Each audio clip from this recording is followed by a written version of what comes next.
दोस्तों, आज के इस वीडियो में हम आपको लेकर के चल रहे हैं विंध्याचल माउंटेन रेंज की गोद में स्थित झर महादेव मंदिर।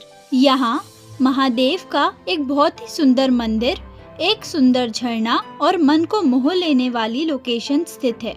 इस वीडियो में हम आपको इस स्थान के बारे में पूरी जानकारी देंगे और बूंदी से झर महादेव तक जाने का पूरा रास्ता भी दिखाएंगे। तो स्वागत है आपका हमारे चैनल क्रेजी स्मार्ट ट्रिप्स के एक और नए वीडियो में। अभी हम बूंदी से निकल चुके हैं। ये है बूंदी का अहिंसा सर्किल। बूंदी गढ़ पैलेस से झर महादेव की दूरी 15 किलोमीटर और कोटा से 54 किलोमीटर यानी 54 किलोमीटर है। हमने यहाँ जाने के लिए ऑटो बुक किया है। सामने आप देख सकते हैं ऑटो स्टैंड है बूंदी का, और इससे थोड़ा सा आगे ही बूंदी का बस स्टैंड भी है। दोस्तों, आप यहाँ जाने के लिए ऑटो और कैब दोनों ही बुक कर सकते हैं। सामने यहाँ की कोर्ट है यानी न्यायालय है। आप देख सकते हैं कार्यालय जिला कलेक्टर एवं जिला मजिस्ट्रेट बूंदी। दोस्तों, बूंदी में रैपिडो और ओला नहीं चलता है।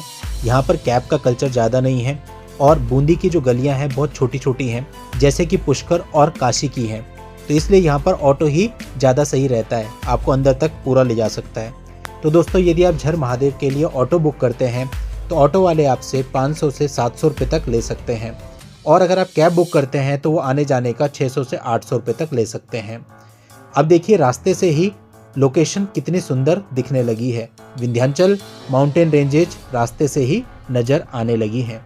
15 किलोमीटर के इस रास्ते में से 12 किलोमीटर का रास्ता आपको बिल्कुल पक्का मिलेगा। 3 किलोमीटर का रास्ता आपको कच्चा गाँव का रास्ता मिलेगा। अभी आप देख सकते हैं रोड की कंडीशन, 12 किलोमीटर तक आपको इसी प्रकार की रोड मिलेगी। अब आप देखिए लेफ्ट हैंड साइड पे आपको एक बोर्ड दिख रहा है ग्रीन कलर का, उस पर लिखा हुआ है झर महादेव, यानी यहाँ से आपको लेफ्ट हैंड साइड पर मुड़ जाना है। यहाँ तक लगभग 12 किलोमीटर हो चुके हैं और अब हम यहाँ से मुड़ रहे हैं। अब आप देखिए आपको ये कच्ची रोड मिलेगी रेड कलर की। अगर बारिश का मौसम नहीं है तो फिर तो कोई दिक्कत नहीं है, आराम से आप गाड़ी चला करके जा सकते हैं। बारिश के मौसम में यहाँ पर कीचड़ हो सकता है।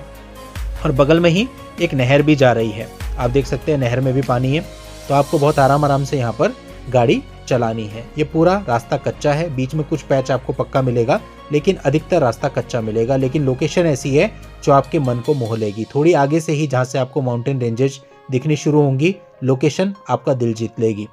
दोस्तों, हमने बूंदी से ऑटो बुक किया था 1000 रुपीज़ में। हमारा उससे डील हुआ था कि वो हमको सबसे पहले झर महादेव ले जाएगा, फिर वापस बूंदी लाएगा, और फिर बूंदी में 84 पिलर सिनोटैफ, रानी जी की बावरी, दभई कुंड, नागर सागर कुंड और मालनमासी बालाजी टेम्पल दिखाते हुए वापस हमें बूंदी गढ़ पैलेस तक छोड़ देगा। तो इस प्रकार से आप निगोशिएट करके अपना जो आप प्लान है उसके अनुसार इनसे डील कर सकते हैं। अब देखिए हम यहाँ पर पहुँच गए हैं। दोनों तरफ हमारी बुशेज हैं, यानी पूरे तरह से गाँव का रास्ता है।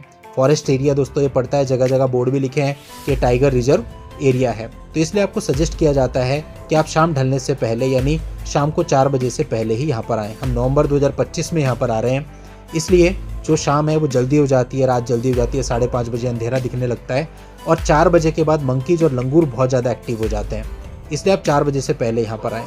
अब आप देख सकते हैं सामने लोकेशन कितनी सुंदर दिखने लगी है। इतनी सुंदर थी कि हमें अपने ऑटो वालों को बोलना पड़ा कि भैया रोक दो, हमें यहाँ पर फोटो क्लिक्स करनी है, थोड़े वीडियोज बनाने हैं। और देखिए जब हमने कैमरा घुमाया तो कितनी सुंदर लोकेशन कैमरे में कैप्चर हुई।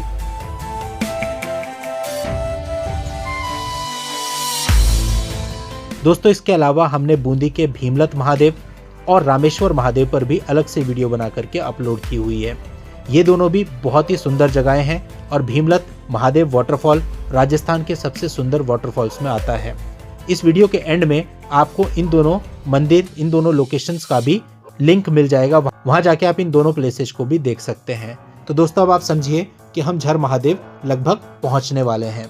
दोस्तों, झर महादेव में एक झरना आता है और इस झरने से जुड़ा हुआ ही ये नाम है झर महादेव, जो कि बहुत ही सुंदर लगता है। और यहाँ पर 12 महीने महादेव का प्राकृतिक रूप से जलाभिषेक होता रहता है।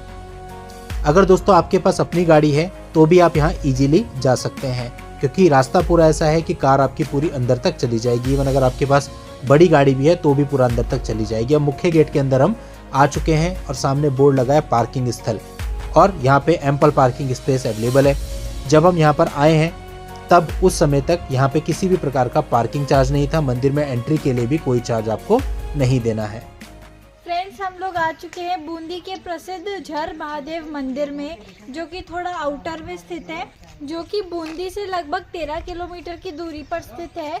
और अभी ऑटो वाले भैया ने हमें यहाँ पर एंट्री पे छोड़ दिया है। यहाँ पर एम्पल पार्किंग स्पेस अवेलेबल है और क्योंकि हम वीकडेज पे आए तो इतनी भीड़ भी नहीं है। तो चलिए फ्रेंड्स, अंदर चलते हैं, महादेव जी के दर्शन करते हैं और आपको भी कराते हैं। दोस्तों, अगर आप हमारे चैनल पर नए हैं तो आपसे कहेंगे कि हमारे चैनल को सब्सक्राइब जरूर कर लें और नोटिफिकेशन बेल पर जरूर क्लिक कर लें, क्योंकि इस प्रकार के वीडियो फुल इन्फॉर्मेशन के साथ हम आपके लिए टाइम टू टाइम लाते रहते हैं। चलिए अब इस मुख्य द्वार से अंदर चलते हैं। इसके अंदर गाड़ी ले जाना अलाउ नहीं है। गाड़ी आपकी जो भी है इस रेलिंग से बाहर ही खड़ी हो जाएगी। 2 पहिया 4 पहिया किसी प्रकार का वाहन अंदर ले जाना अलाउ नहीं है। राइट हैंड साइड पे आपको कुछ दुकानें दिखेंगी जहाँ से आप प्रसाद खरीद सकते हैं और बंदर और लंगूर के लिए चना यहाँ पर मिलता है। अगर आप खिलाना चाहते हैं तो चना भी आप ले सकते हैं। अब दोस्तों, सामने मंदिर का मुख्य गेट है और देखिए बाहर ऑटो और कार दोनों खड़ी हैं। हम ऑटो से आए हैं।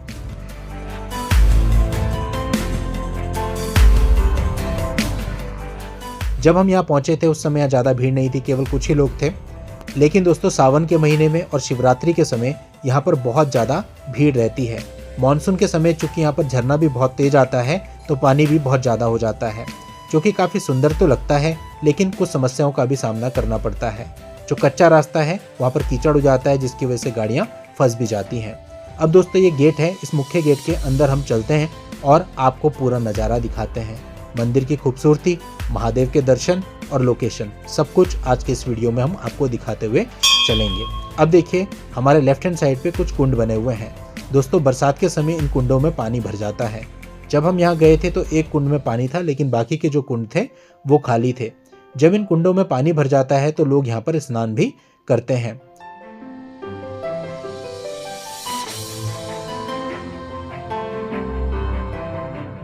आप मंदिर देखिए, मंदिर का जो कलर है वो बिल्कुल रॉक से मिलता जुलता है, तो आपको ऐसा लगेगा कि मंदिर और रॉक बिल्कुल सेम ही है। आप देख सकते हैं। और दोस्तों, रॉक भी यहाँ पे बिल्कुल अलग तरीके की हैं। आप देखेंगे चट्टानें बहुत ही सुंदर लगती हैं। आपको अभी हम बिल्कुल पास से दिखाएंगे क्लोजअप्स। मंदिर के छत पर जाकर के भी हम आपको चारों तरफ का नज़ारा दिखाएंगे और आसपास जो बिल्डिंग्स हैं उनकी छत पर जाकर के भी हर एंगल से आपको इस लोकेशन को दिखाने की कोशिश करेंगे। दोस्तों, अभी हम मंदिर में पहुंच चुके हैं। यहीं पर आपको अपने जूते चप्पल निकाल लेने हैं।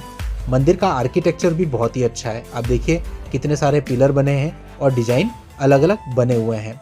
जब हम मंदिर में पहुंचे तो मुख्य गेट पर ताला लगा हुआ था। हमारे ऑटो वाले भैया ने देखा कि ताला है, फिर वो पुजारी जी के पास गए और ताला खुलवाया। ये इसलिए बंद किया जाता है, अदरवाइज बंदर और लंगूर मंदिर के अंदर जाकर के नुकसान करते हैं। जब कोई आता है तो पुजारी जी मंदिर को खोल देते हैं, तो उन्होंने हमारे लिए मंदिर को खोल दिया। अब हम अंदर चलते हैं और अंदर चल के सबसे पहले महादेव के दर्शन करते हैं और आपको भी महादेव के दर्शन कराते हैं। तो ये हैं झर महादेव। बोलो हर हर महादेव।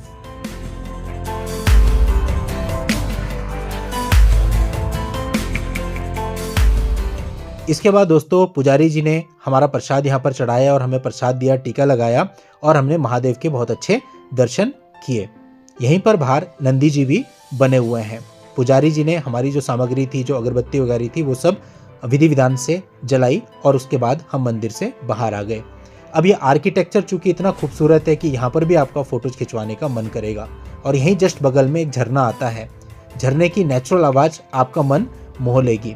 ये जो झरना भी चल रहा है बरसात के टाइम, ये और तेज हो जाता है, लेकिन इस समय पर भी ये बहुत खूबसूरत लगता है। और नीचे देखिए एक शिवलिंग रखा है और महादेव का जलाभिषेक प्राकृतिक रूप में हो रहा है, जैसे कि भीमलत महादेव में होता है। अब दोस्तों, ये देखिए आप रॉकी माउंटेन बिल्कुल पास से हम आपको दिखा रहे हैं और इसके बीच में से ये झरना चल रहा है। ये दृश्य दोस्तों किसी के भी मन को मोह लेगा।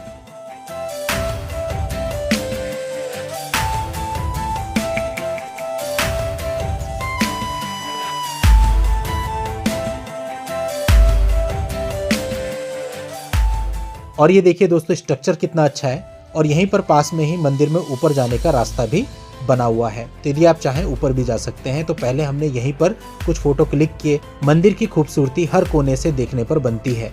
आप कहीं पर भी खड़े हो जाएं, मंदिर की खूबसूरती अलग दिखती है।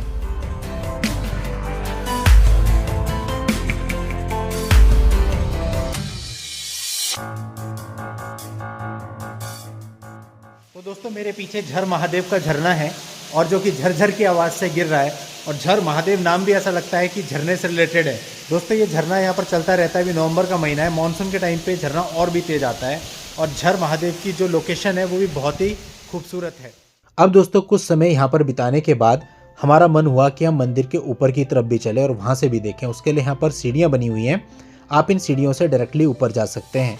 जैसे आप इन सीढ़ियों से ऊपर चढ़ेंगे तो यहाँ पर आपको महादेव की मूर्तियाँ दिखेंगी। तो यहाँ पर आपको कुछ शिवलिंग दिखेंगे जिनके दर्शन हम आपको आते हुए कराते हैं, और एक शिवलिंग आपको यहाँ बाहर ही दिखेंगे और शेषनाग भी आपको दिखेंगे। तो यहाँ पर महादेव के दर्शन करते हुए आप इन सीढ़ियों से ऊपर छत पर जा सकते हैं। तो दोस्तों अभी हम छत पर आ चुके हैं। जैसे हम छत पर पहुँचे तो छत का एरिया काफ़ी खुला है और चारों तरफ की जो लोकेशन है वो आप यहाँ पर खड़े होकर देख सकते हैं। तो अगर आप मंदिर पे आ रहे हैं तो छत पर आना बिल्कुल भी ना भूलें। एक तरफ रॉकी माउंटेन्स हैं तो दूसरी तरफ सामने कुंड नज़र आते हैं। देखिए अब बिल्कुल क्लोजअप हम आपको दिखाते हैं इस वाटरफॉल का, और यहाँ की चारों तरफ की लोकेशन आप देखिए। ये जो पहाड़ है प्रकृति ने इन्हें इस प्रकार से बनाया है कि आप देखेंगे तो इसमें खो जाएंगे।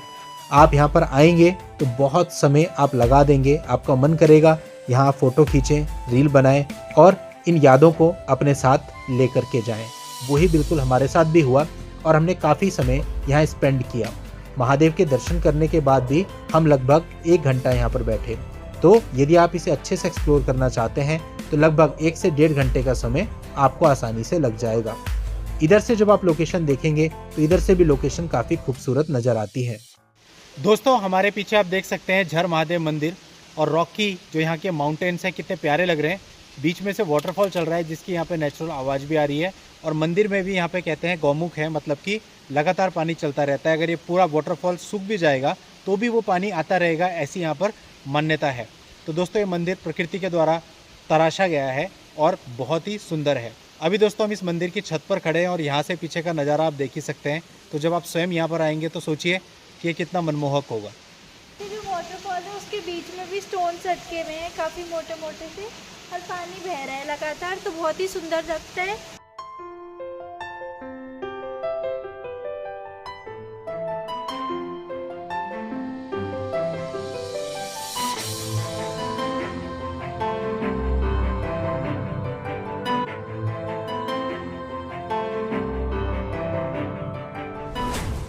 दोस्तों इस छत पर कुछ समय बिताने के बाद जब हम नीचे की तरफ बढ़े तो यहाँ पर भी हमने देखा कि 2 मंदिर बने हैं। यहाँ पर भी हमने महादेव के और नंदी जी के दर्शन किए। आप लोग भी दर्शन कीजिए। दोस्तों यहाँ पर आपके मन को काफ़ी शांति मिलती है, क्योंकि ये जगह ही ऐसी है कि आपको सुकून से भर देती है। इसके बाद हम नीचे वापस प्रांगण में जा रहे हैं जहाँ से हम ऊपर आए थे, और जो बाहर का एरिया है उसको हम एक्सप्लोर करते हैं और आपको भी दिखाते हैं। अब दोस्तों हम नीचे आ चुके हैं। बाहर का एरिया जब आप देखने जाएंगे तो वहाँ जाने से पहले आप अपने शूज़ वगैरह ले सकते हैं। तो इस प्रांगण से बाहर यानी इस आर्किटेक्चर से बाहर ही हमारे शू वगैरह रखे हुए हैं।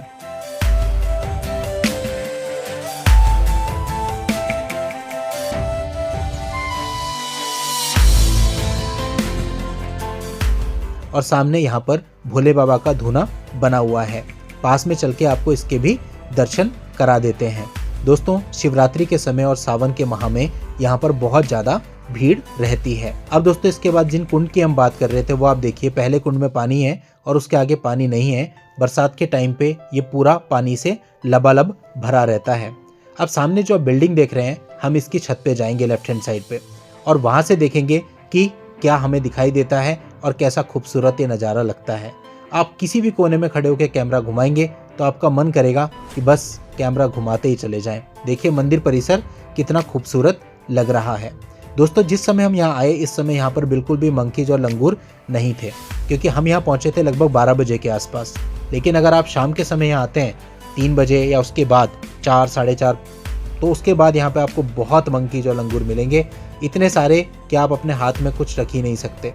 रामेश्वर महादेव मंदिर पर हमें भी 100-150 मंकीज ने घेर लिया था। तो हमारा वहाँ का एक्सपीरियंस था, क्योंकि वहाँ पहुँचते हुए उस दिन हमें लेट हो गई थी। 4:30 बजे हम वहाँ पे पहुँचे थे। तो वहाँ पर हमें लोकल्स ने बताया कि शाम के समय मंकीज एक्टिव होते हैं, तो इन जगहों पर आप शाम के समय मत जाना। तो उसके बाद झर महादेव पे भी और भीमलत महादेव पे भी हम दिन के समय लगभग 12, 12:30 बजे ही गए, तो हमें बिल्कुल भी मंकीज नहीं मिले। अदरवाइज आप ठीक से विजिट भी नहीं कर पाओगे, एक्सप्लोर भी नहीं कर पाओगे, फ़ोन भी आपको छुपा के रखना पड़ेगा, सामान भी हाथ में नहीं रख सकते, प्रसाद भी नहीं ले जा सकते। यही डर लगा रहता है कि मंकी छीन ना ले। तो दोस्तों अब महादेव के दर्शन करके हम बाहर आ चुके हैं जहाँ हमारा ऑटो खड़ा था, और अब हम ऑटो से वापस बूंदी जा रहे हैं और बूंदी के जो लोकल प्लेस हैं उन्हें हम घूमेंगे। Thank you for watching.